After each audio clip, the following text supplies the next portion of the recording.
ഇന്ന് രാവിലെ നല്ല റിലാക്സ് ആയിട്ടാട്ടോ ഞാൻ എഴുന്നേറ്റ് വന്നത്. കാര്യം വേറൊന്നുമല്ല, ഇന്ന് രാവിലെ കഴിക്കാനും ഉച്ചയ്ക്ക് കഴിക്കാനും നീലൂസിന് കാപ്പി ഐറ്റംസ് തന്നെയാണ് കൊടുത്തു വിടുന്നത്.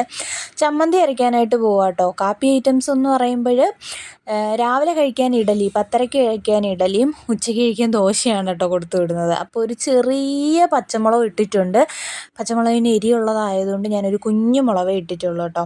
എരി കൂടണ്ട, അവന് പെട്ടെന്ന് കഴിക്കണമല്ലോ, കഴിക്കാൻ പറ്റണമല്ലോ. അപ്പോൾ അതുകൊണ്ട് പിന്നെ ഇടയ്ക്കൂടെ എൻ്റെ ചായ കുടിയും നടക്കുന്നുണ്ട്. ചായ ചൂടായതുകൊണ്ട് കുറച്ച് ഇങ്ങനെ കുടിച്ചിരിക്കും കേട്ടോ. ജോലി അതിൻ്റെ ഇടയ്ക്ക് നടക്കുന്നുണ്ട്. മുട്ട പൊരിച്ച് കൊടുത്ത് വിടാമെന്ന് വിചാരിച്ചു കേട്ടോ, ഉച്ചയ്ക്ക് ദോശയുടെ കൂടെ.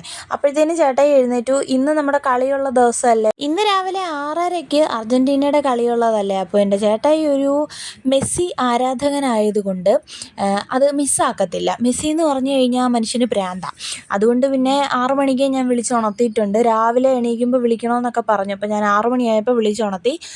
അങ്ങനെ കളി കാണാനായിട്ടൊക്കെ ഇരിക്കുന്നു. അങ്ങനെ ചേട്ടായിക്ക് കാപ്പിയൊക്കെ ഇട്ട് കൊടുത്തിട്ട് ഞാൻ നീലൂസിനുള്ള ദോശ ചുട്ടുകൊണ്ടിരിക്കും കേട്ടോ. 2 ദോശ ചുടുന്നുണ്ടേ.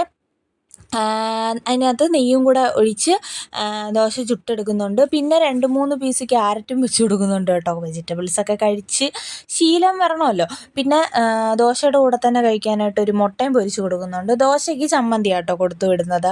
രാവിലെ കഴിക്കാനായിട്ട് ഇഡലി ആട്ടോ കൊടുത്തു വിടുന്നത്. 2 ഇഡലിയും ഒരു മുട്ട പുഴുങ്ങിയതും കൊടുത്തു വിടുന്നുണ്ട്. അതിൻ്റെ കൂടെ ഉഴുന്ന് ചമ്മന്തിയാണ് കൊടുത്തു വിടുന്നത് കേട്ടോ. ഇഡലി കഴിക്കാൻ നേരത്തെ അവന് ഉഴുന്ന് ചമ്മന്തി കഴിക്കുന്നത് അവന് ഭയങ്കര ഇഷ്ടമാണ്. അപ്പോൾ അതുകൊണ്ട് രാവിലെ ഇഡലിക്ക് ഉഴുന്ന് ചമ്മന്തിയും മുട്ട പുഴുങ്ങിയതുമാണ് കൊടുത്തു വിടുന്നത്. ഇഡലിയും അങ്ങനെ മുട്ടയൊക്കെ തോല് കളഞ്ഞ്. അപ്പം മെസ്സി ആദ്യം ഒരു ഗോൾ അടിച്ചു. പക്ഷേ അത് ഗോളല്ലായിരുന്നു എന്ന് പറയുമായിരുന്നു കേട്ടോ. ഈ ഫുട്ബോളിനെ കുറിച്ച് എനിക്ക് അത്രയ്ക്ക് അങ്ങോട്ട് ആധികാരികമായിട്ട് പറയാൻ അറിയത്തില്ല എന്നുണ്ടെങ്കിലും ഭയങ്കര ഇഷ്ടം കേട്ടോ. അങ്ങനെ വൈകിട്ട് സ്നാക്സിന് കൊടുത്തു വിടുന്നത് ബ്രെഡിനകത്തോട്ട് ചോക്ലേറ്റ് തേച്ച് ഇങ്ങനെ കട്ട് ചെയ്ത് കൊടുത്തു വിടും കേട്ടോ. അപ്പോൾ എല്ലാം ഓക്കെ ആയി. ബായ്.